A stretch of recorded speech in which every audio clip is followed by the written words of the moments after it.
En los muros de Erix. De H.P. Lovecraft y Kenneth Sterling. Antes de tratar de descansar voy a redactar estas notas como preparación para el informe que debo realizar. Lo que he encontrado es tan singular, tan contrario a toda experiencia pasada y a toda previsión, que merece una descripción muy cuidadosa. Llegué a la base principal de Venus el 18 de marzo, según el calendario de la Tierra. Sexto, 9 del calendario del planeta. Tras ser destinado al grupo más nutrido, al mando de Miller, recibí mi equipo, un reloj dispuesto para tener en cuenta la rotación, algo más rápida, de Venus, y efectué el habitual entrenamiento con máscara. Al cabo de 2 días se me consideró apto para todo trabajo. Abandonando la base de la compañía Cristal en Terra Nova al amanecer del sexto, 12, seguí la ruta del sur que Anderson había cartografiado desde el aire. El camino era malo, pues esas junglas acostumbran a ser poco transitables tras un aguacero. Debe de ser la humedad que da a esas lianas y ramas entrelazadas su dureza de cuero. Una dureza tan grande que con un machete se necesita casi 10 minutos para cortar algunas de ellas. Al mediodía todo estaba más seco, y la vegetación adquiría una consistencia blanda y gomosa, de forma que el machete cortaba con mayor facilidad. Pero ni aún así podía ir demasiado a prisa. Esas máscaras de oxígeno tipo Carter son demasiado pesadas. Y el solo hecho de cargar con una de ellas deja derrengado a un hombre ordinario. Una máscara Dubois, con un sistema de esponja en lugar de cilindros, suministraría un aire igual de bueno con solo la mitad de peso. El detector de cristales parecía funcionar bien, señalando constantemente en una dirección que verificaba el informe de Anderson. Es curioso cómo funciona ese principio de afinidad. Sin esas mentiras de los viejos palos de zahoríes de allá en la Tierra. Debía de haber un gran depósito de cristales en un radio de 1,5 millar de kilómetros, aunque supongo que esos malditos hombres lagarto deben de estar vigilando y guardándolo. Probablemente deben de pensar que somos unos estúpidos por venir a Venus a buscar esas cosas, como nosotros pensamos que lo son ellos por arrodillarse en el barro y adorar cualquier trozo de esa materia que encuentran, o por tener una gran masa de la misma sobre un pedestal en su templo. Me gustaría que cambiasen de religión, pues para lo único que quieren los cristales es para rezar ante ellos. Si no fuera por su teología, nos dejarían llevarnos todas las cantidades que quisiésemos. Y aunque aprendieran a aprovecharlos en la obtención de energía, habrían más que suficientes para su planeta y para la Tierra. Por mi parte, ya estoy harto de no ocuparme de los depósitos principales y tener que ir buscando cristales sueltos en los lechos de los ríos de la jungla. Algún día haré todo lo que pueda para que se lleve a cabo una matanza de esos desgraciados escamosos por un buen ejército de nuestro planeta. Una veintena de naves podrían traer las suficientes tropas como para llevarla a cabo. Uno no puede considerar que esos malditos animales sean hombres por muchas ciudades y torres que edifiquen. No tienen talento más que para edificar, y para usar sus espadas y dardos envenenados, y no creo que sus llamadas ciudades sean mucho más que los hormigueros o las presas de los castores. Dudo que siquiera tengan un verdadero idioma. Y todas esas chácharas acerca de la comunicación psicológica mediante esos tentáculos que tiene en el pecho me parecen puras memeces. Lo que engaña a la gente es que caminen sobre dos patas, cual no es más que un parecido accidental con el hombre de la Tierra. Me gustaría atravesar alguna vez una jungla venusiana sin tener que estar atento por si me encuentro un grupo de ellos, o para evitar sus malditos dardos. Quizá no molestasen antes de que comenzásemos a llevarnos los cristales, pero ahora son realmente peligrosos. Con sus lanzamientos de dardos y sus sabotajes de nuestras conducciones de agua. Cada vez estoy más convencido de que tienen un sentido especial similar a nuestros detectores de cristales. Nunca se ha sabido que molestaran a un hombre, si exceptuamos el lanzamiento de dardos a larga distancia, que no llevase cristales encima. Hacia la 1 del mediodía un dardo casi me arrancó el casco, y por un segundo creí que uno de mis cilindros de oxígeno había sido perforado. Esos taimados diablos no habían hecho ningún ruido, pero 3 de ellos me estaban rodeando. Los cacé a todos moviendo en círculo mi pistola lanzallamas, pues aunque su color se confundía con el de la jungla, pude descubrirlos por el movimiento de las ramas. Uno de ellos tenía 2,5 metros de alto, con un morro similar al de un tapir. Los otros dos tenían la habitual estatura de 2,10 metros. Lo único que hace que sean una verdadera amenaza es su gran número. Y un solo regimiento de lanzallamas podría acabar con ellos. Sin embargo, es curioso cómo han logrado ser la especie dominante del planeta. No existe otra especie viviente más desarrollada que los rectantes Agmans y escoras, o los tutans voladores del otro continente, a menos que, naturalmente, esos agujeros de la meseta dioneana oculten algo. Hacia las 2 de la tarde mi detector señaló hacia el oeste, indicando unos cristales aislados situados hacia mi derecha. Eso estaba de acuerdo con lo que decía Anderson, y por consiguiente, cambié de dirección. El camino era más duro, no solo porque era en cuesta, sino porque la vida animal y las plantas carnívoras eran más densas. Estaba dando golpes de machete a Ugrats y pisando escoras continuamente, y mi traje de cuero estaba totalmente manchado por los estallidos de los daros que me golpeaban por todos lados. La luz era más débil a causa de la neblina, y el calor del sol no parecía acabar de secar el barro. Cada vez que daba un paso mi pie se hundía 12 o 15 centímetros, y se oía un sonido de succión, bloop, cada vez que lo levantaba. Me gustaría que alguien inventase otro tipo de material que usar en los trajes para este clima que no fuera cuero. Naturalmente la tela se pudriría. Pero algún tipo de tejido metálico fino que no se rasgase, como la superficie de este cubre papiros, que resiste la podredumbre, debería ser posible de conseguir. Comí hacia las 3:30, si es que el tragarse esas repugnantes tabletas alimenticias a través de la máscara puede ser llamado comer. Poco después me fijé en que se producía un claro cambio en el paisaje. Las brillantes flores de aspecto venenoso cambiaban de color y tomaban un tinte funerario. Las siluetas de todas las cosas tremolaban rítmicamente, y aparecían brillantes puntos de luz que bailaban al mismo ritmo lento y continuo. Tras lo cual la temperatura pareció fluctuar al unísono con un peculiar ritmo tamborileante. Todo el universo parecía estar temblando con profundas pulsaciones regulares que llenaban cada rincón del espacio y fluían a través de mi cuerpo y mi mente. Perdí todo sentido del equilibrio y me tambaleé mareado, pero las cosas no cambiaron lo más mínimo cuando cerré mis ojos y me cubrí las orejas con las manos. No obstante, mi mente aún estaba clara, y en pocos minutos me di cuenta de lo que había sucedido. Había encontrado al fin una de aquellas curiosas plantas de espejismo acerca de las cuales tantos de nuestros hombres contaban historias. Anderson me había advertido que tuviera cuidado con ellas, y me había descrito con precisión su apariencia: el velludo tallo, las espinosas hojas, y las moteadas flores cuyas gaseosas exhalaciones, productoras de sueños, penetran cualquier tipo existente de máscara. Recordando lo que le había sucedido a Bailey hacía 3 años, caí en un momentáneo pánico, y comencé a correr tambaleante en el loco y caótico mundo que las exhalaciones de la planta habían tejido a mi alrededor. Luego, el sentido común regresó a mí, y me di cuenta de que lo único que tenía que hacer era retirarme del punto donde estaban las peligrosas flores, alejándome de la fuente de las pulsaciones y siguiendo a ciegas un camino, sin importarme lo que pareciese girar a mi alrededor, hasta que hubiese logrado salir del radio de acción de la planta, y estar a salvo. Aunque todo giraba en forma peligrosa, traté de seguir la dirección correcta y abrirme paso hacia adelante. Mi ruta debía de ser todo menos recta, pues parecieron pasar horas antes de que lograra librarme de la ofuscante influencia de la planta productora de espejismos. Gradualmente las danzantes luces comenzaron a desaparecer, y el espectral paisaje comenzó a tomar un aspecto más sólido. Cuando estuve completamente a salvo miré mi reloj y me asombró darme cuenta de que solo eran las 4:20. Aunque me había parecido que pasaba una eternidad, toda aquella experiencia no había durado más de media hora. Sin embargo, todo retraso era molesto, y había perdido camino al huir de la planta. Ahora seguí hacia adelante, ladera arriba, en la dirección indicada por el detector de cristales, empleando todas mis energías en el intento de ir más deprisa. La jungla seguía siendo espesa, aunque había menos vida animal.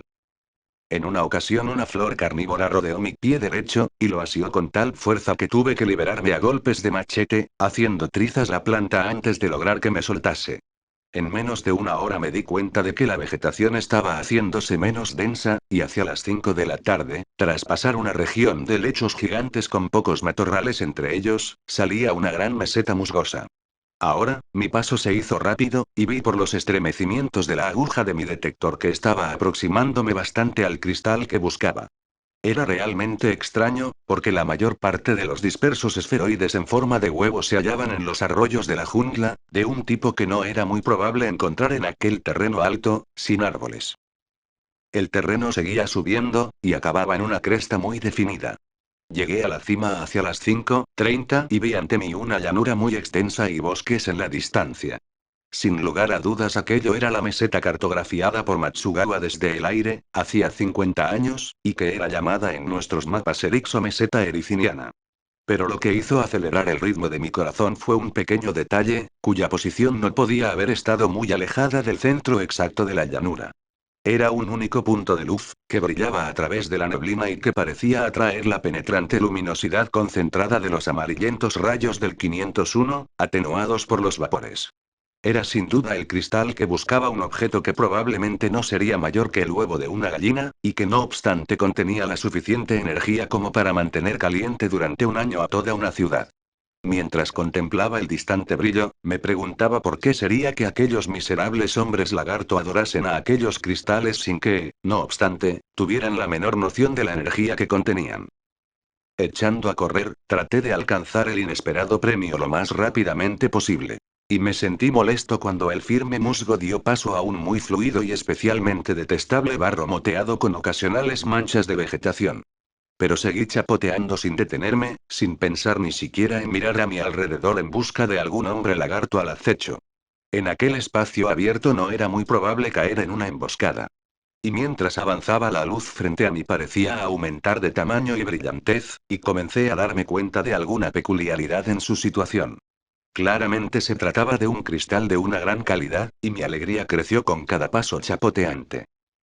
Es ahora cuando debo comenzar a tener mucho cuidado al hacer mi informe, ya que lo que tendré que decir de ahora en adelante implicará temas sin precedente, aunque afortunadamente verificables. Iba corriendo hacia adelante con creciente ansiedad, y ya me encontraba a un centenar de metros, más o menos, del cristal, cuya posición en una especie de elevación del terreno parecía algo rara dado el omnipresente barro, cuando una inesperada y tremenda fuerza me golpeó en el pecho y en los nudillos, echándome hacia atrás, al barro. El chapoteo de mi caída fue terrible, y la blandura del terreno y la presencia de algunas hierbas resbaladizas no libró a mi cabeza de un anonadador golpe.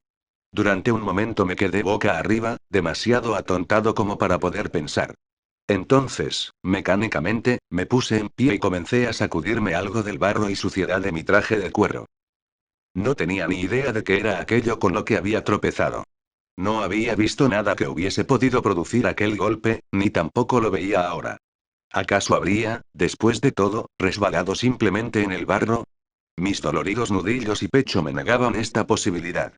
¿O, sería todo el incidente una ilusión creada por alguna oculta planta de espejismos?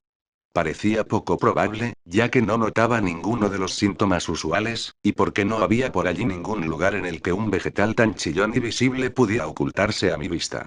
Si hubiéramos estado en la Tierra, hubiera sospechado que se trataba de una barrera de fuerza N colocada por algún gobierno para marcar una zona prohibida, pero en aquella región deshabitada por el hombre tal noción parecía absurda. Finalmente logré recuperarme, y decidí investigar con cautela. Manteniendo mi machete todo lo por delante que podía para que fuera lo primero que se encontrase con la extraña fuerza, comencé a caminar de nuevo hacia el brillante cristal, disponiéndome a adelantar paso a paso con una gran deliberación.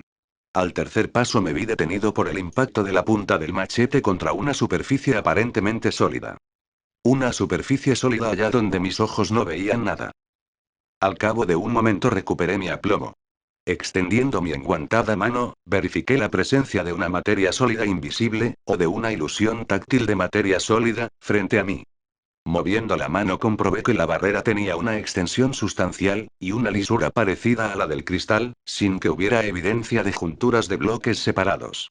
Animándome a realizar nuevos experimentos, me quité un guante y palpé aquello con la mano desnuda. Desde luego era duro y su tacto era vítreo, y con una extraña frialdad que contrastaba con el aire que me rodeaba.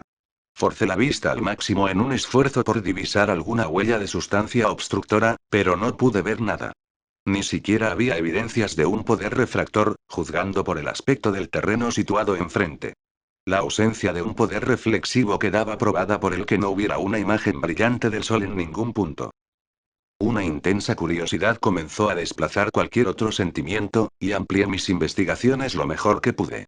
Explorando con las manos, comprobé que la barrera se extendía desde el suelo hasta un nivel mucho más alto del que yo podía alcanzar, y que se prolongaba indefinidamente hacia ambos lados. Era, pues, un muro de algún tipo, aunque su propósito y el material de que estaba construido eran algo que no podía ni imaginar. De nuevo pensé en la planta de espejismos y los sueños que inducía, pero al cabo de un instante abandoné tal idea.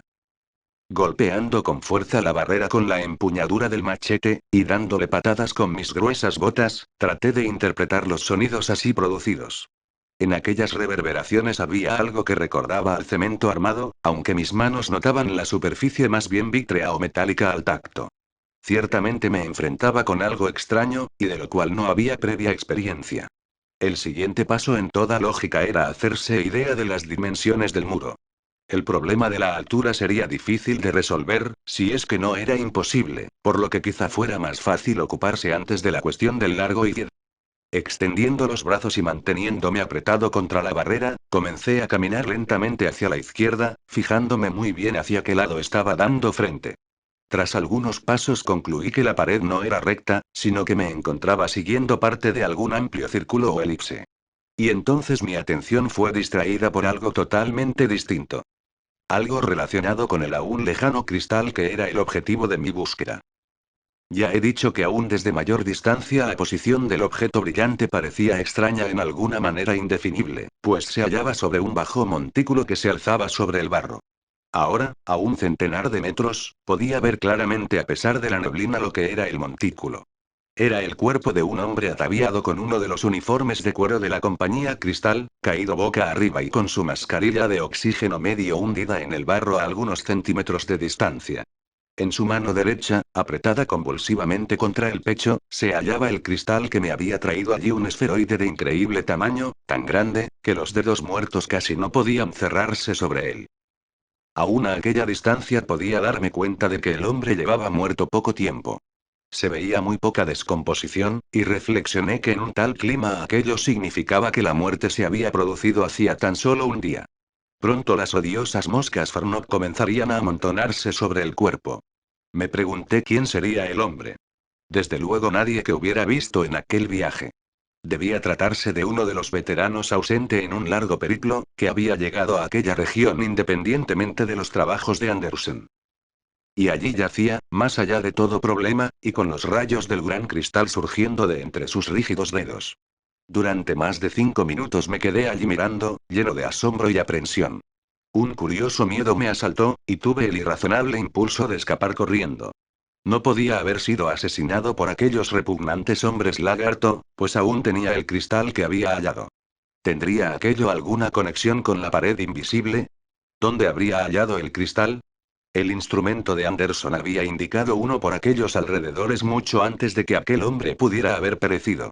Ahora comencé a ver en aquella barrera invisible algo siniestro, y retrocedí, apartándome de ella con un estremecimiento.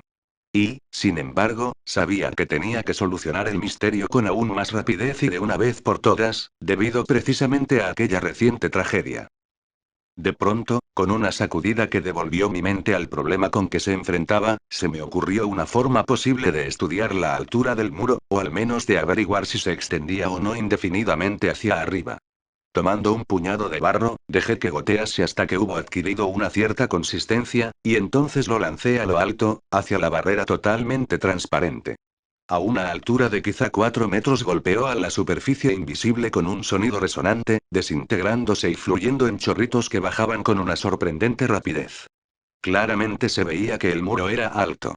Un segundo puñado, lanzado aún más hacia arriba, golpeó la superficie a unos 5 metros de altura, desapareciendo tan rápidamente como el primero. Reuní entonces todas mis fuerzas y me preparé a lanzar un tercer puñado tan alto como me fuera posible.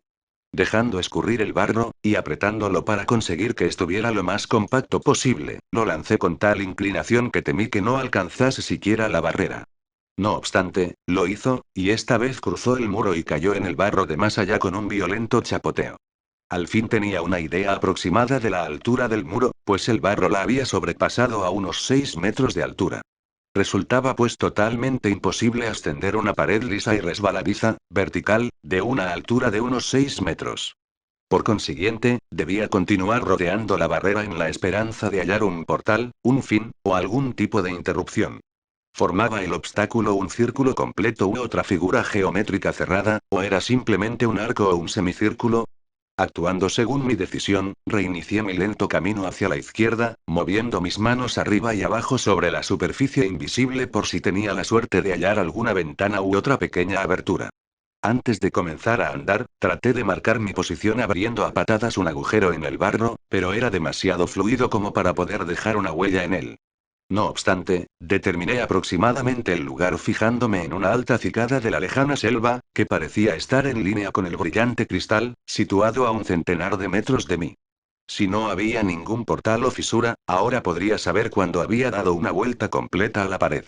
No había tenido que seguir mucho rato antes de lograr determinar que la curvatura indicaba un recinto circular de un centenar de metros de diámetro, siempre que la figura fuera regular. Eso quería decir que el muerto yacía cerca de la pared en un punto casi opuesto de la región donde yo había iniciado mi experimento. ¿Estaría en la parte interior o exterior del recinto? Aquello era algo que pronto averiguaría.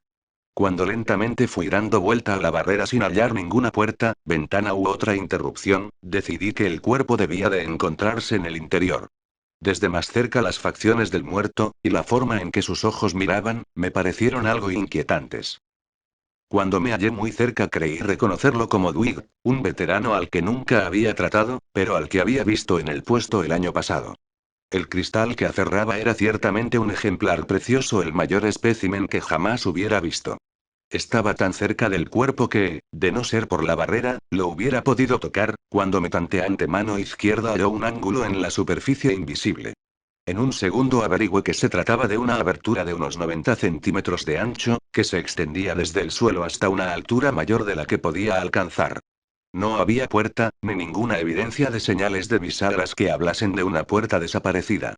Sin un solo momento de duda di un paso hacia adelante y avancé otros dos hacia el cuerpo postrado, que yacía formando un ángulo recto con la sala en que había entrado, en lo que parecía ser un corredor sin puerta, que intersectaba con ella. Me produjo una nueva sensación de curiosidad el darme cuenta de que el interior de aquel vasto recinto estaba dividido por paredes. Inclinándome para examinar el cadáver, descubrí que no tenía herida alguna. Esto no me sorprendió, ya que la presencia del cristal era un argumento en contra de que su muerte se debiera a los reptiles nativos. Buscando alguna posible causa de su fallecimiento, mis ojos cayeron sobre la máscara de oxígeno que se encontraba junto a los pies del cadáver. Eso sí que era significativo. Sin aquel artefacto ningún ser humano podía respirar el aire de Venus durante más de 30 segundos y Dwight, si es que era él, obviamente había perdido el suyo. Probablemente lo había llevado descuidadamente atado, de forma que el peso de los cilindros había soltado las correas, una cosa que no hubiera sucedido con una máscara de esponja Dubois.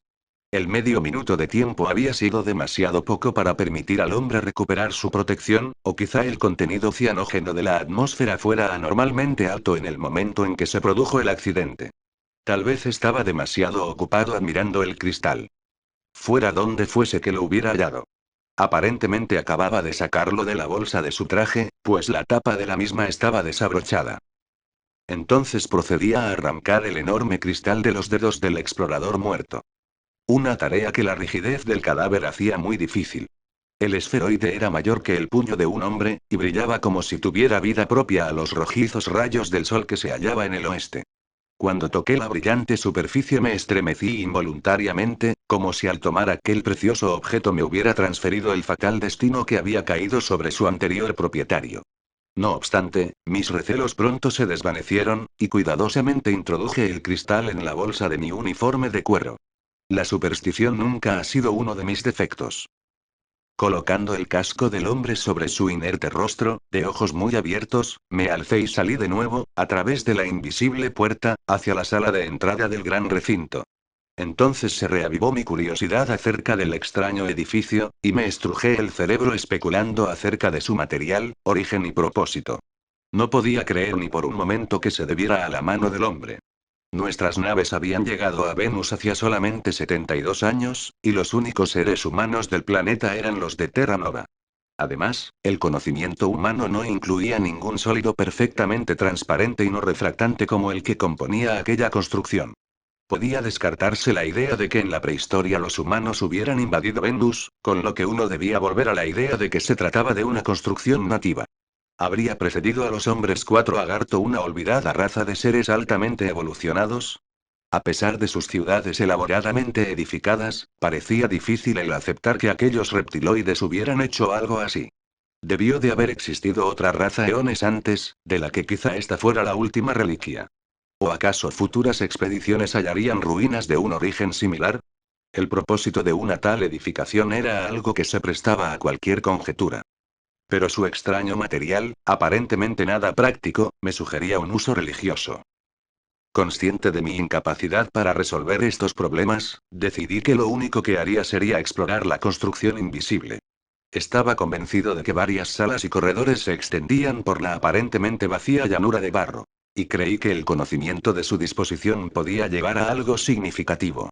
Así que, tanteándome camino a través de la puerta y pasando junto al cadáver, comencé a avanzar a lo largo del corredor hacia aquellas regiones interiores de las que presumiblemente había venido el muerto. Más tarde investigaría la estancia que acababa de abandonar. Tanteando como un ciego, a pesar de la neblinosa luz, me moví lentamente hacia adelante. Pronto el corredor giró con brusquedad y comenzó a seguir una espiral hacia el centro en círculos cada vez más cerrados. De vez en cuando mi tacto revelaba un pasadizo sin puerta que intersectaba el que yo seguía, y varias veces encontré intersecciones en las que había 2, 3 y 4 caminos divergentes. En esos casos siempre seguía la ruta más interna, que parecía formar una continuación de la que yo estaba atravesando. Habría mucho tiempo para examinar los ramales cuando hubiera alcanzado las regiones internas y regresado de ellas. Apenas si puedo describir lo extraño de la experiencia. Atravesando los pasadizos invisibles de un edificio que no podía ver, construido por seres desconocidos en un planeta extraño. Al fin, aún tanteando, noté que el corredor finalizaba en un espacio abierto de considerable tamaño. Palpando, averigüé que me encontraba en una cámara circular de unos 3 metros de diámetro. Y por la posición del cadáver y de ciertos puntos de referencia en el bosque, juzgué que aquella cámara se hallaba en el centro del edificio, o cerca de él. De ella surgían 5 corredores además de aquel por el que había llegado, pero mantuve a este último en mi memoria, tomando una alineación visual del cadáver con un árbol determinado en el horizonte, cuando me encontré en la entrada. No había nada en esta habitación que la distinguiese. Simplemente el omnipresente suelo de barro. Preguntándome si aquella parte del edificio tendría techo, repetí mi experimento, lanzando hacia arriba un puñado de barro, y enseguida averigüé que este no existía. Si alguna vez lo había habido, debía de haberse desplomado hacía mucho, pues nunca encontré a mis pies ni restos, ni cascotes. Mientras reflexionaba, se me ocurrió que era realmente extraño que aquella estructura, aparentemente tan arcaica, estuviese tan desprovista de bloques caídos, fisuras en las paredes, y otros atributos normales del paso del tiempo. ¿Qué era? ¿Qué había sido? ¿De qué estaba hecha? ¿Por qué no se notaban evidencias de que las paredes, vítreas y asombrosamente homogéneas, estuviesen constituidas por bloques separados? ¿Por qué no había señales de puertas, ni interiores ni exteriores? Solo sabía que me encontraba en un edificio circular, sin techo, sin puertas, de alguna extraña, lisa, perfectamente transparente, no reflectante ni refractante sustancia, de un centenar de metros de diámetro, con muchos corredores, y una pequeña sala circular en el centro. Ninguna otra investigación directa podría enseñarme nada más. Entonces observé que el sol se estaba hundiendo en el oeste. Ya era un disco dorado que flotaba en un estanque escarlata y naranja sobre los árboles, difuminados por la niebla, del horizonte.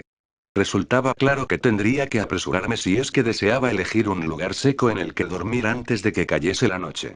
Desde hacía mucho, había decidido acampar para pasar la noche en el firme borde de la meseta, cubierto de musgo, cerca de la cresta desde la que había divisado por primera vez el brillante cristal, esperando que mi habitual buena fortuna me salvase del ataque de los hombres lagarto.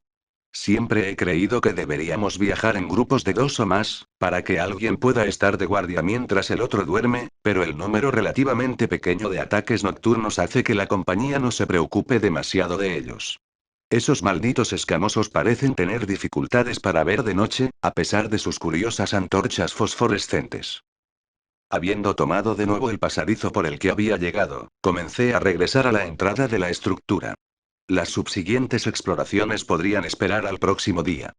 Tanteándome camino lo mejor que pude a través del corredor, con solo una dirección general, mis recuerdos y un vago reconocimiento de algunos de los pocos definidos grupos de matorrales de la llanura como guías, pronto me encontré de nuevo cerca del cadáver. Ahora había una o dos moscas Farnock volando sobre el rostro cubierto por el casco, y supe que comenzaba a descomponerse. Con una fútil repugnancia instintiva alcé mi mano para alejar la vanguardia de los carroñeros. Cuando se manifestó una cosa extraña y asombrosa. Una pared invisible que detuvo el movimiento de mi mano me demostró que, a pesar de lo cuidadoso de mi intento de desandar el camino, no había regresado al corredor en el que yacía el cadáver. En cambio, me hallaba en un corredor paralelo, pues sin duda había dado alguna vuelta equivocada en los intrincados pasadizos de allá atrás. Esperando encontrar una puerta que diera a la cámara de entrada algo más hacia adelante, continué mi avance, pero de pronto llegué a una pared que cerraba el paso. Así que tenía que regresar a la cámara central e iniciar de nuevo mi camino. No podía saber exactamente dónde me había equivocado. Miré el suelo para ver si por algún milagro habían quedado huellas que me pudiesen guiar, pero enseguida me di cuenta de que el fluido barro solo mantenía dichas huellas durante escasos momentos. No tuve mucha dificultad en encontrar de nuevo mi camino al centro, y una vez allí reflexioné cuidadosamente sobre el camino correcto hacia el exterior. Antes me había ido demasiado hacia la derecha. Esta vez tenía que tomar una desviación más a la izquierda en alguna parte. Aunque el sitio exacto era algo que tendría que decidir por el camino. Mientras tanteaba de nuevo mi camino, me sentía bastante confiado en que fuera el correcto, y me fui hacia la izquierda en una bifurcación que estaba seguro de recordar. La espiral continuaba y tuve buen cuidado en no perderme por ningún pasadizo que intersectase el que seguía. Sin embargo, pronto vi, muy disgustado, que estaba pasando a considerable distancia del cadáver. Evidentemente aquel pasadizo llegaba a la pared exterior en un punto mucho más allá del sitio donde se encontraba. En la esperanza de que existiese otra salida en la mitad del muro que aún no había explorado, seguí hacia adelante varios pasos más, pero al fin me encontré de nuevo con una barrera sólida. Resultaba claro que la disposición del edificio era mucho más complicada de lo que había supuesto. Entonces dudé entre regresar de nuevo al centro o intentar seguir alguno de los corredores laterales que se dirigían hacia el cadáver. Si elegía aquella segunda alternativa, corría el riesgo de romper el hilo mental que me indicaba dónde me hallaba. Por lo que era mejor que no lo intentase a menos de que pudiera pensar en alguna forma de dejar una huella visible tras de mí. El cómo dejar tal huella era un verdadero problema, y hurgué en mi mente buscando una solución. No parecía llevar nada encima que pudiera dejar una señal en algo, ni ningún material que pudiera desparramar, o dividir en pequeños trozos para ir sembrando a mi paso. Mi pluma no tenía efecto alguno sobre la pared invisible, y no podía dejar un rastro de mis preciosas tabletas alimenticias. Aunque hubiera estado dispuesto a desprenderme de ellas, no hubiera habido bastantes. Y además las pequeñas tabletas se hubieran hundido instantáneamente en el barro, desapareciendo. Busqué en mis bolsillos tratando de hallar algún anticuado blog de notas, que a menudo se usa de una forma no oficial en Venus a pesar de lo rápidamente que se pudre el papel en la atmósfera del planeta, ya que podría haber roto y sembrado sus páginas, pero no pude encontrar ninguno. Obviamente resultaba imposible romper el delgado pero resistente metal del papiro de notas, ni tampoco mi vestimenta me ofrecía ninguna posibilidad. En la peculiar atmósfera de Venus no podía arriesgarme a desprenderme de mi uniforme de cuero, y se había eliminado toda prenda interior a causa del clima. Traté de manchar con barro las lisas paredes invisibles tras de escurrirlo para dejarlo lo más seco posible, pero me encontré con que se deslizaba hasta el suelo tan rápidamente como los puñados que había usado para averiguar la altura. Finalmente saqué mi machete y traté de hacer una raya en la fantasmagórica superficie. Algo que pudiese reconocer con la mano, aunque no ofreciese la ventaja de ser visible desde lejos. No obstante resultó inútil, pues la hoja no causaba la menor impresión en el asombroso material desconocido. Frustrado en todas mis tentativas de marcar un camino, de nuevo busqué la cámara central con mis recuerdos. Parecía mucho más fácil regresar a aquella habitación que seguir un camino definido y predeterminado que lo alejase a uno de ella, y tuve pocas dificultades en encontrarla de nuevo. Esta vez fui anotando en mi papiro cada giro que daba, dibujando un burdo diagrama hipotético de mi ruta, y señalando todos los corredores divergentes. Naturalmente era un trabajo enloquecedoramente lento, dado que todo tenía que ser determinado por el tacto, y las posibilidades de error eran infinitas. Pero creía que a la larga me sería de utilidad. Cuando llegué a la sala central ya estaba avanzado el largo crepúsculo de Venus, pero aún tenía esperanzas de llegar al exterior antes de que oscureciese totalmente. Comparando mi diagrama recién hecho con mis recuerdos previos, creía haber localizado mi primer error, así que de nuevo partí confiado a lo largo del corredor invisible. Me fui más hacia la izquierda aún que en los anteriores intentos, y traté de señalar mis giros en el papiro por si estaba aún equivocado. En la creciente oscuridad podía ver la débil silueta del cadáver, ahora en el centro de una repugnante nube de moscas Farnoit. No me cabía duda de que no pasaría mucho tiempo antes de que los Sifficlics, que viven en el barro, se acercasen babeando desde la llanura para completar el nauseabundo festín. Acercándome al cadáver con cierta reluctancia, estaba preparándome a pasar junto a él, cuando una repentina colisión con una pared me demostró que, de nuevo, había equivocado el camino. Ahora me daba cuenta, claramente, de que estaba perdido. Lo inextricable del edificio hacía imposible el hallar una solución rápida, y probablemente tendría que hacer un cuidadoso estudio antes de poder esperar salir de él. Sin embargo, aún me sentía ansioso por llegar a un terreno seco antes de que cayera la oscuridad. Así que regresé una vez más al centro y comencé una serie desordenada de pruebas coronadas siempre por el fracaso, tomando notas a la luz de mi lámpara eléctrica. Cuando usé este artefacto me fijé con interés en que no producía reflejos, ni el mínimo resplandor, en las paredes transparentes que me rodeaban. No obstante, ya estaba preparado para esto, ya que en ningún momento el sol había producido un destello en el extraño material. Estaba aún tanteando cuando la oscuridad se hizo total. Una densa niebla ocultaba la mayor parte de las estrellas y los planetas, pero la Tierra era claramente visible como un brillante punto verde azulado hacia el sudeste. Acababa de pasar el punto de oposición, y ahora sería una visión maravillosa de contemplar por un telescopio. Hasta podía divisar la luna junto a ella cuando los vapores se hacían momentáneamente menos densos. Ahora era totalmente imposible ver el cadáver, mi único punto de referencia, así que regresé a la cámara central tras algunos giros en falso. Después de todo, tendría que abandonar la esperanza de dormir sobre terreno seco. No podía hacer nada hasta que saliese el sol, y, tal como estaban las cosas, lo mejor sería descansar allí mismo. El acostarse en el barro no sería agradable, pero con mi traje de cuero resultaba factible. En anteriores expediciones había dormido bajo condiciones aún peores, y ahora la misma exhaustión me ayudaría a superar mi repugnancia. Así que aquí estoy, acuclillado en el barro de la sala central y tomando estas notas en mi papiro a la luz de la lámpara eléctrica. Hay algo casi humorístico en mi extraña e inusitada desdicha. Perdido en un edificio sin puertas. Un edificio que no puedo ver. Sin duda saldré de él a primera hora de la mañana, y llegaré a Terranova con el cristal a última hora de la tarde. Ciertamente es una verdadera belleza. Con un sorprendente lustre aún a la débil luz de esta lámpara. Acabo de sacarlo para examinar. A pesar de mi fatiga, el sueño tarda en llegarme, así que sigo escribiendo. Pero debo terminar ahora. No hay muchas posibilidades de que sea molestado por aquellos malditos nativos en este lugar. Lo que menos me gusta es el cadáver. Pero, afortunadamente, mi máscara de oxígeno me evita los peores efectos de la podredumbre. Estoy usando los cubos de clorato con mucho tiento. Ahora tomaré un par de tabletas alimenticias y me echaré a dormir. Luego proseguiré. Luego, sexto, 13 por la tarde. Ha habido más problemas de los que me imaginaba.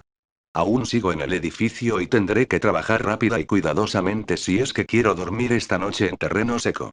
Pasó mucho tiempo antes de que lograra dormirme, y no desperté hasta que era casi el mediodía. Tal como estaban las cosas, hubiera dormido aún más si no hubiera sido por el resplandor del sol a través de la niebla. El cadáver constituía una visión repugnante, cubierto de sifíclics, y con una nube de moscas Farnot a su alrededor. Algo había apartado el casco del rostro, y más valía no mirar lo que había quedado al descubierto. Me sentía doblemente satisfecho por mi máscara de oxígeno, cuando pensaba en la situación. Al fin me alcé y me sacudí el barro, tomé un par de tabletas de alimento y coloqué un nuevo cubo de clorato de potasio en el electrolizador de la máscara. Estoy usando esos cubos con parsimonia, pero me gustaría tener una mayor cantidad. Me siento mucho mejor después de haber dormido, y espero salir del edificio dentro de poco. Consultando las notas y dibujos que había hecho, me sentí impresionado por la complejidad de los pasadizos, y por la posibilidad de que hubiera cometido un error fundamental. De las 6 aberturas que había en el espacio central, había elegido una determinada tomándola por aquella por la que había entrado usando como guía una línea de visión. Cuando estaba justamente en el interior de la abertura, el cadáver situado a 50 metros de distancia se hallaba exactamente alineado con un lepidodendro especial del lejano bosque. Ahora se me ocurrió que este dato podía no ser lo bastante fiable, pues la distancia del cadáver hacía que la diferencia de dirección, con relación al horizonte, fuera relativamente poca cuando lo miraba desde las aberturas inmediatamente contiguas a la elegida. Además, el árbol no se diferenciaba tanto como hubiera sido de desear de los otros lepidodendros del horizonte. Efectuando una prueba, me di cuenta, desalentadoramente, de que no podía estar seguro de cuál de las tres aberturas era la correcta. Esta vez estaría seguro. Me di cuenta de que a pesar de que resultaba imposible marcar mi camino, había un señalizador que sí me era posible dejar. Aunque no podía quitarme el traje, podía, a causa de mi espesa mata de cabello, prescindir del casco. Y este era lo bastante grande y poco pesado como para permanecer visible sobre el fluido barro. Por consiguiente me quité el objeto, que era prácticamente hemisférico, y lo dejé a la entrada de uno de los corredores, el situado más a la derecha de los tres que debía probar. Seguiría aquel corredor suponiendo que era el correcto, repitiendo lo que creía recordar eran los giros exactos, y tomando y consultando constantemente notas. Si no lograba salir, iría eliminando sistemáticamente todas las posibles variaciones. Y si esas fallaban, pasaría a cubrir las avenidas que se extendiesen desde la siguiente abertura, de la misma manera. Continuando hasta la tercera si ello resultaba necesario. Más pronto o más tarde tendría que dar con el camino correcto a la salida, pero debía mostrarme paciente. Aún en el peor de los casos, era casi imposible que no lograse salir al exterior a tiempo para dormir sobre terreno seco. Los resultados inmediatos fueron bastante desalentadores, aunque me ayudaron a eliminar la abertura de la derecha en poco menos de una hora. Solo una sucesión de callejones sin salida, cada uno de los cuales terminaba a una mayor distancia del cadáver, parecían surgir de aquella abertura. Y muy pronto me di cuenta de que no había estado incluida en mis correteos de la tarde anterior. Sin embargo, como antes, siempre encontré relativamente fácil el tantear mi camino de regreso a la cámara central. Alrededor de la 1 del mediodía pasé el casco que me servía de señal a la siguiente abertura y comencé a explorar los pasadizos que se abrían tras ella. Al principio creí reconocer los giros, pero pronto me hallé en un grupo de corredores totalmente desconocidos. No podía llegar cerca del cadáver, y esta vez también parecía tener el camino a la cámara central cortado, aunque pensaba haber anotado cada movimiento que había hecho. Debía de haber giros engañosos e intersecciones demasiado sutiles para que lograse reflejarlas en mis burdos diagramas, y comencé a notar una sensación que era parte ira y parte descorazonamiento. Aunque naturalmente con paciencia al fin lograría salir de allí, me di cuenta de que mi búsqueda tendría que ser minuciosa, incansable y extensa. Las 2 de la tarde me encontraron aún errando por extraños corredores, palpando constantemente mi camino y mirando alternativamente a mi casco y al cadáver, mientras anotaba datos en el papiro con decreciente confianza. Maldije la estupidez y la curiosidad que me habían atraído a aquel embrollo de paredes invisibles, y reflexioné que si no me hubiera preocupado de aquella cosa y hubiera regresado tan pronto como hube tomado el cristal del cadáver, ahora estaría a salvo en Terranova. De pronto se me ocurrió que quizá pudiera abrir un túnel bajo las paredes invisibles con mi machete, y así lograr salir al exterior o a algún corredor que llevase allí. No tenía forma de saber la profundidad de los cimientos del edificio, pero el omnipresente barro era un argumento a favor de la ausencia de cualquier otro suelo que no fuera el mismo terreno. Poniéndome de cara al lejano y cada vez más horrible cadáver, comencé a cavar febrilmente con la ancha y afilada hoja. Había unos 15 centímetros de barro semilíquido, bajo el cual la densidad del suelo se incrementaba muchísimo. Este terreno profundo parecía ser de un color distinto, una arcilla grisosa bastante parecida a la que se hallaba cerca del polo norte de Venus. Mientras continuaba profundizando cerca de la barrera invisible vi que el terreno se estaba haciendo más y más duro. El barro acuoso penetraba en la excavación con la misma rapidez con que yo sacaba la arcilla, pero metía las manos en él y seguía trabajando. Si lograba abrirme un paso bajo la pared, el barro no iba a impedir que me metiese por él. Aún así, a unos 90 centímetros de profundidad la dureza del suelo frenó considerablemente mi excavación. Su resistencia era muy superior a cualquier otra con que me hubiese encontrado antes, aún en este planeta, e iba unida a un peso anormal. Mi machete tenía que astillar y cortar la apretada arcilla, y los fragmentos que sacaba eran como piedras sólidas o trozos de metal. Finalmente hasta este sistema de excavación se hizo imposible, y tuve que cesar mi trabajo sin haber alcanzado el borde inferior de la pared. El intento, que había durado una hora larga, había sido fútil y dañino, pues había usado una buena parte de mi energía y me obligó a tomar una tableta extra de alimento y a colocar un cubo adicional de clorato en la máscara de oxígeno. También me obligó a cesar en mis exploraciones, pues aún sigo demasiado cansado para caminar. Tras limpiar mis manos y brazos de barro, lo mejor que pude, me senté a escribir estas notas, apoyándome contra la pared invisible y dando la espalda al cadáver. Ese cadáver es ahora, simplemente, una estremecida masa de bichos. El olor ha comenzado a atraer algunos de los viscosos Agmans de la lejana jungla. Y me fijo en que muchas de las hierbas FG están extendiendo tentáculos necrófagos hacia el cuerpo. Pero dudo que ninguno de ellos sea lo bastante largo como para alcanzarlo. Me gustaría que algunos animales realmente carnívoros como los Skora apareciesen, pues quizá captasen mi olor y penetrasen en el edificio en mi búsqueda.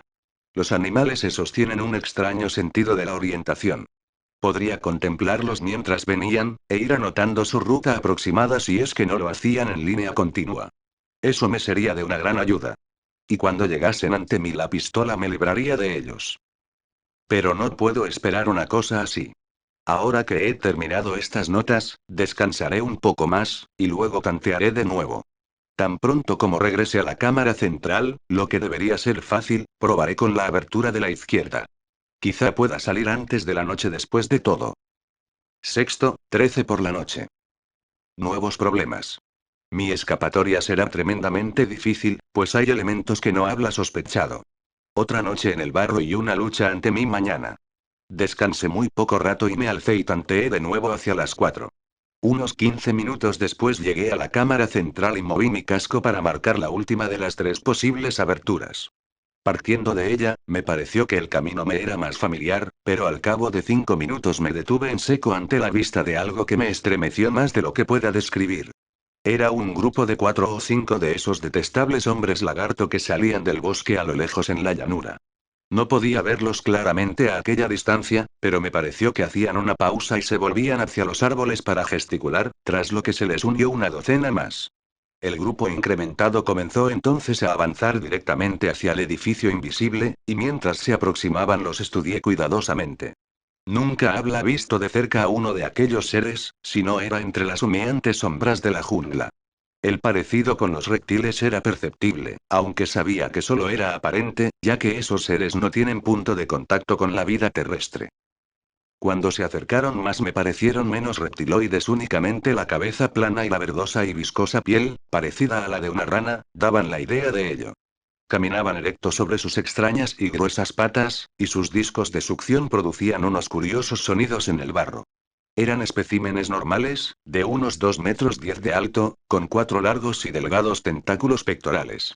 Los movimientos de esos tentáculos, si es que las teorías de Fogg, Ekberg y Hanat son correctas, lo que yo antes dudaba pero ahora ya estoy más dispuesto a creer, indicaban que aquellos seres estaban conversando animadamente. Saqué mi pistola lanzallamas y me preparé para una dura lucha. No tenía demasiadas posibilidades, pero el arma me daba una cierta ventaja.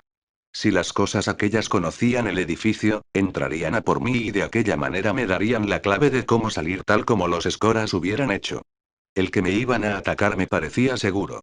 Pues aunque no podían ver el cristal en mi bolsa, podían adivinar su presencia mediante aquel sentido especial que poseían. Pero, sorprendentemente, no me atacaron. En lugar de ello se dispersaron y formaron un amplio círculo a mi alrededor. A una distancia que indicaba que se estaban apoyando contra el muro invisible. Allí de pie, formando un anillo, los seres se quedaron mirándome silenciosa e inquisitivamente, moviendo sus tentáculos y a veces haciendo gestos con sus cabezas o sus patas superiores. Al cabo de un rato vi que otros salían del bosque, y avanzaban hasta unirse a la multitud curiosa. Los más cercanos al cadáver lo miraron brevemente, pero no intentaron tocarlo. Era una visión horrible, pero a los hombres lagarto parecía no importarles. De vez en cuando uno de ellos apartaba con un gesto de sus extremidades o tentáculos las moscas Farnot, o aplastaba un reptante sifícligo Agman, o una estirada hierba FG con los discos de succión de sus patas traseras. devolviendo la mirada de aquellos grotescos e inesperados intrusos, y preguntándome inquieto por qué no me atacaban inmediatamente, perdí por el momento todo deseo y hasta la energía física necesaria para continuar mi búsqueda de una salida. En lugar de ello, me apoyé contra la pared invisible del pasadizo en que me encontraba, dejando que mi asombro se transformase gradualmente en una cadena de locas especulaciones. Un centenar de misterios que previamente me habían inquietado parecían, de repente, tomar un nuevo y siniestro significado, y temblé con un miedo agudo, distinto a cualquier otro que hubiera experimentado antes.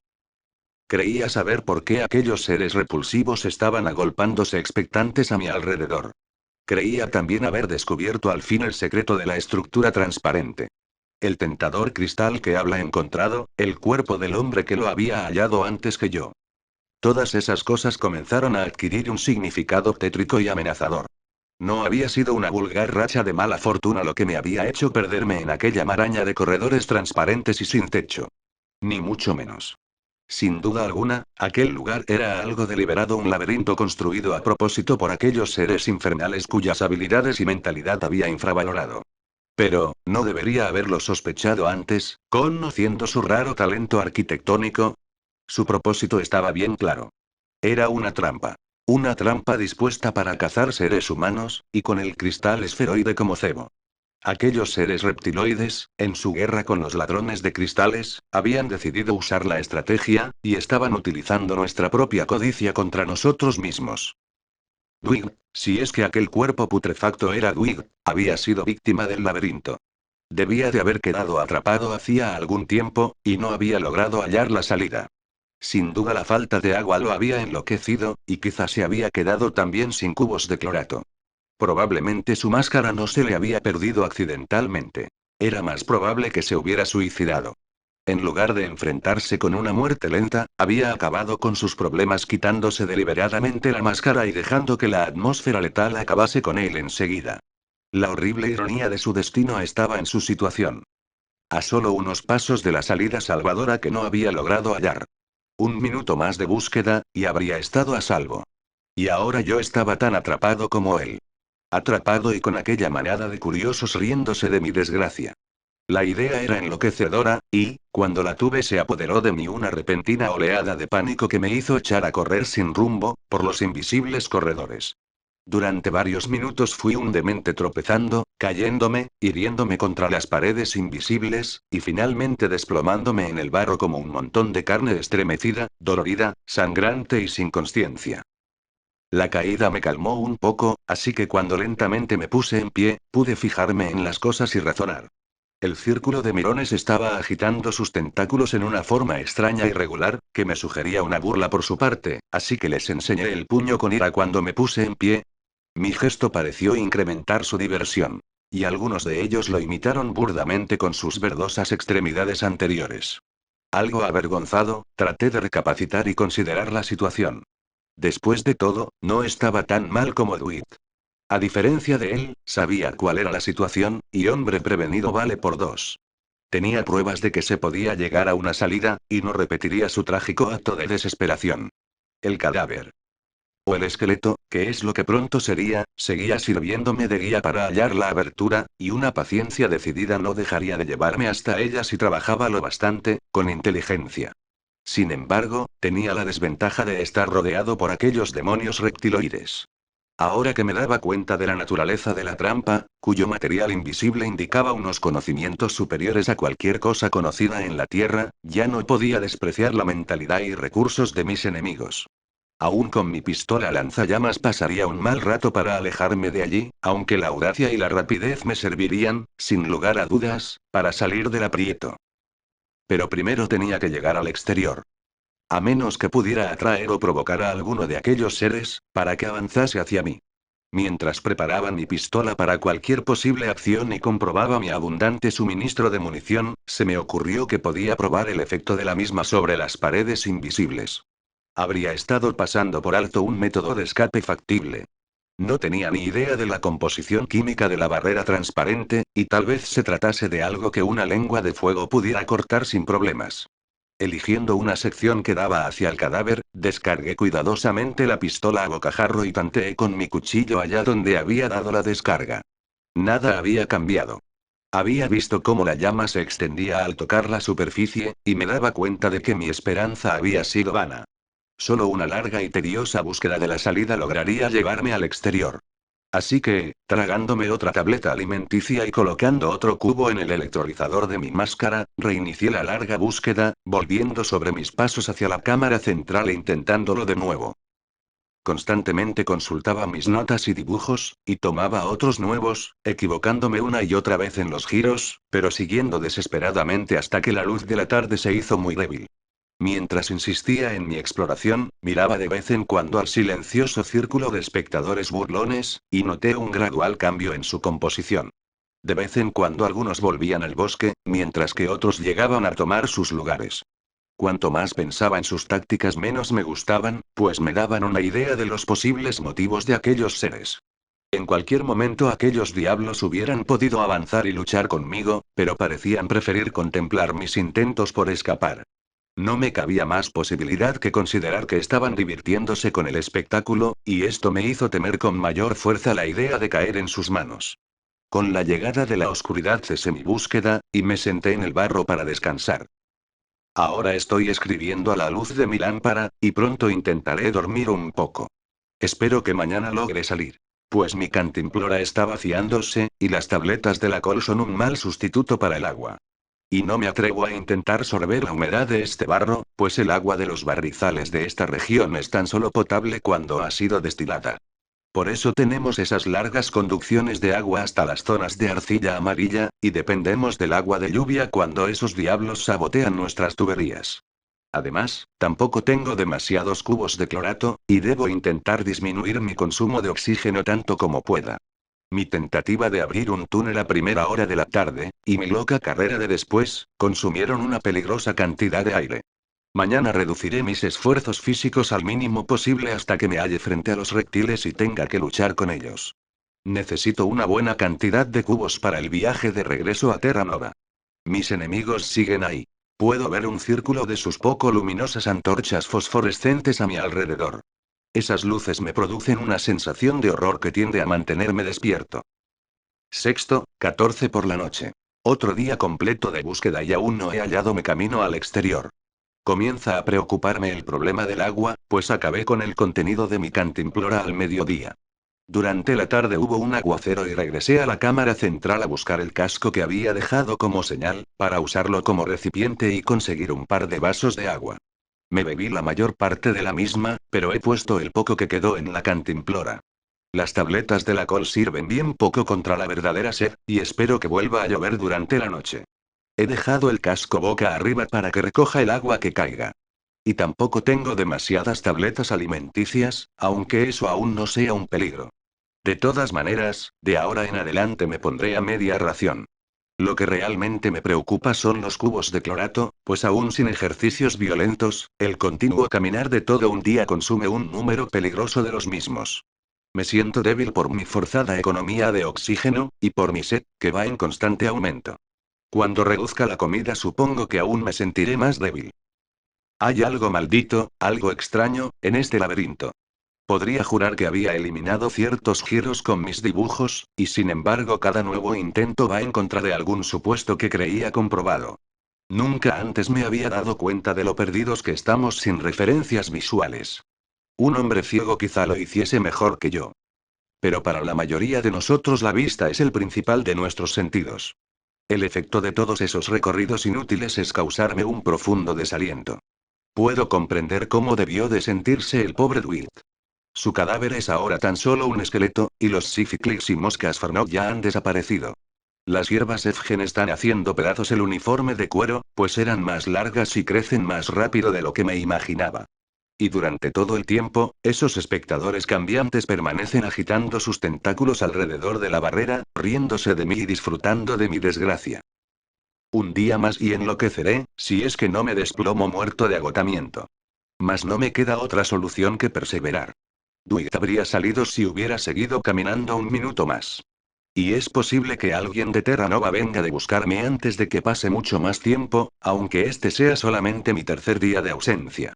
Me duelen horriblemente los músculos, y no parezco descansar en absoluto cuando me acuesto en este repugnante barro.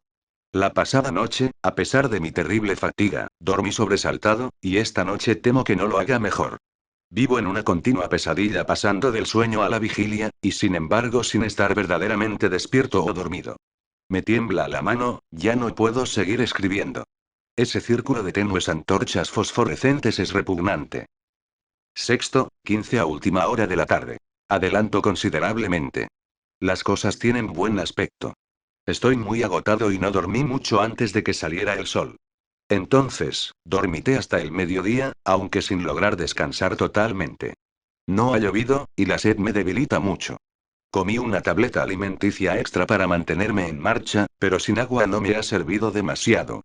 Me atreví a intentar beber algo del agua del barro en una ocasión, pero me produjo violentos vómitos y aún me dejó más sediento que antes. Debo conservar los cubos de clorato, así que casi me estoy sofocando por la falta de oxígeno. No puedo caminar la mayor parte de tiempo, pero consigo arrastrarme por el barro.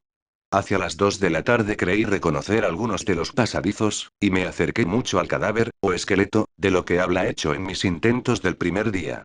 En una ocasión llegué a un callejón sin salida, pero volví al camino principal con ayuda de mi mapa y notas. El problema de más anotaciones es que hay demasiadas. Deben llenar 1 metro del papiro, y debo detenerme durante largos ratos para descifrarlas. No consigo concentrarme a causa de la sed, la sofocación y el agotamiento, y no logro comprender lo que he escrito. Esos malditos seres verdes siguen mirándome y riéndose con sus tentáculos, y a veces gesticulan de una forma que me hace creer que se están contando alguna terrible broma que no logro comprender. Fue hacia las 3 de la tarde cuando realmente hallé una buena pista.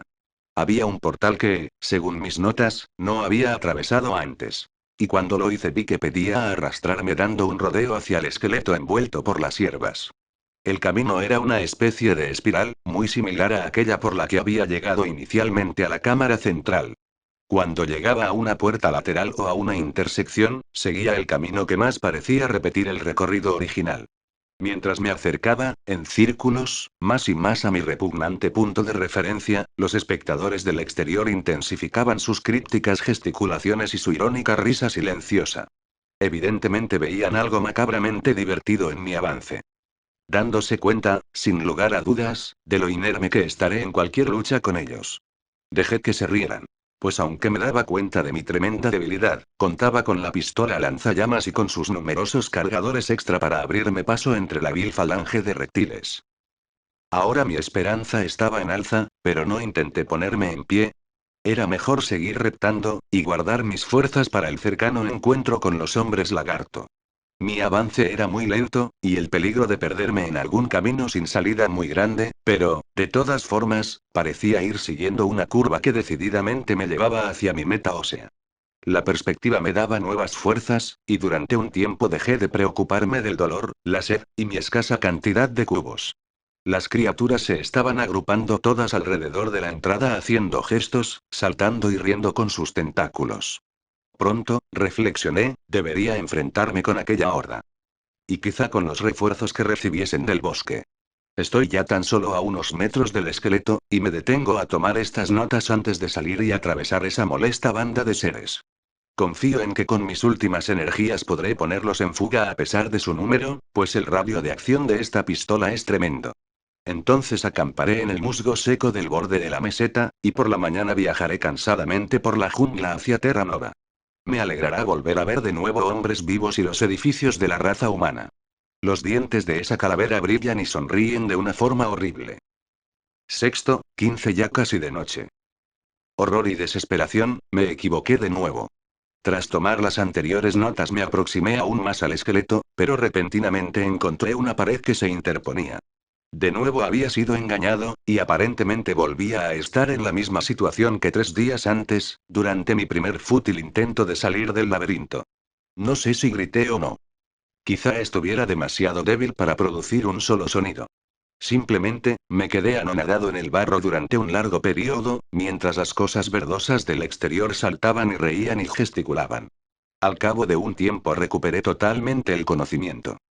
Mi sed, debilidad y sofocación estaban acabando conmigo rápidamente, y con mis últimas fuerzas coloqué un nuevo cubo en el electrolizador.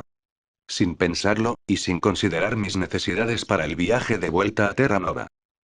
El oxígeno así obtenido me revivió ligeramente, y me permitió contemplar los alrededores con más atención.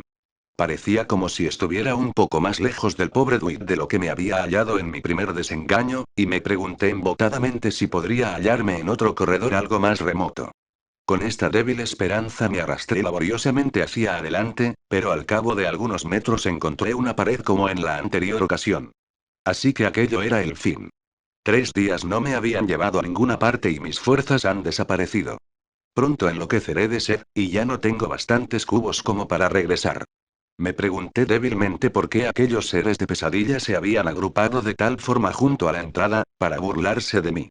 Probablemente era parte de su trampa el hacerme creer que estaba aproximándome a una salida que sabían que no existía.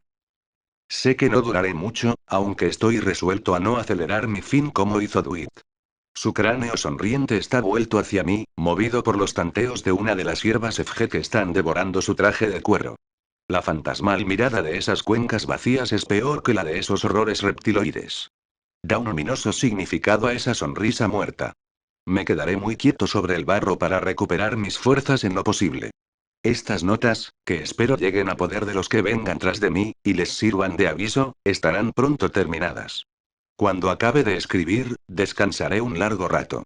Entonces, cuando sea demasiado oscuro y esos seres no puedan verme, utilizaré mis últimas reservas de energía para intentar lanzar el papiro sobre la pared y el corredor que me separa de ella hacia la llanura exterior. Tendré buen cuidado de apuntar hacia la izquierda, donde no caiga entre el grupo de burlones espectadores. Quizá se pierda para siempre entre el barro. Pero quizá caiga en algún matorral y llegue al fin a manos humanas. Si al final es leído, espero que sirva para algo más que para simplemente advertir a otros hombres de esta trampa. Espero que sirva para enseñarle a nuestra raza que debe dejar esos brillantes cristales donde están. Pertenecen a Venus.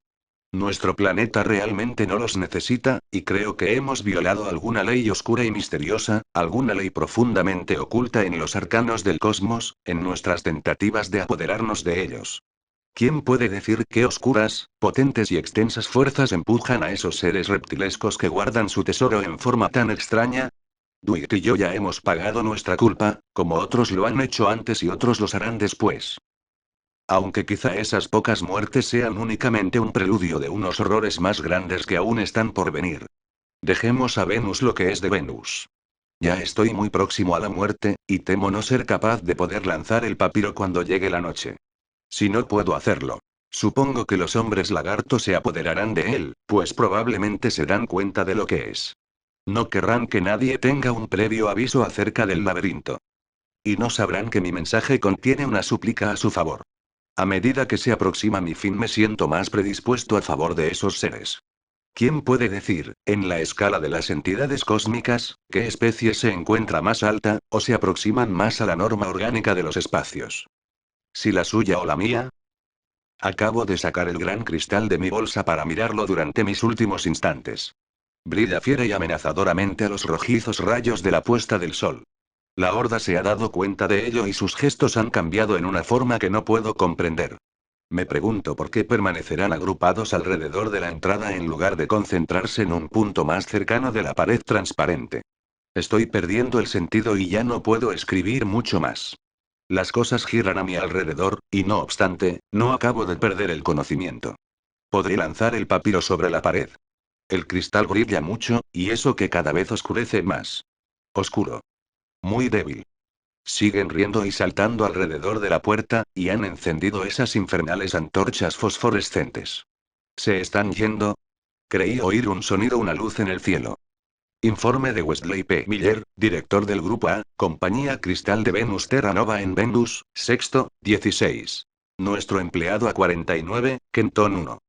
Stanfield, domiciliado en 5317 Marshall Street, Richmond, Estados Unidos, salió de Terra Nova a primera hora del sexto, 12, para un corto viaje guiado por un detector.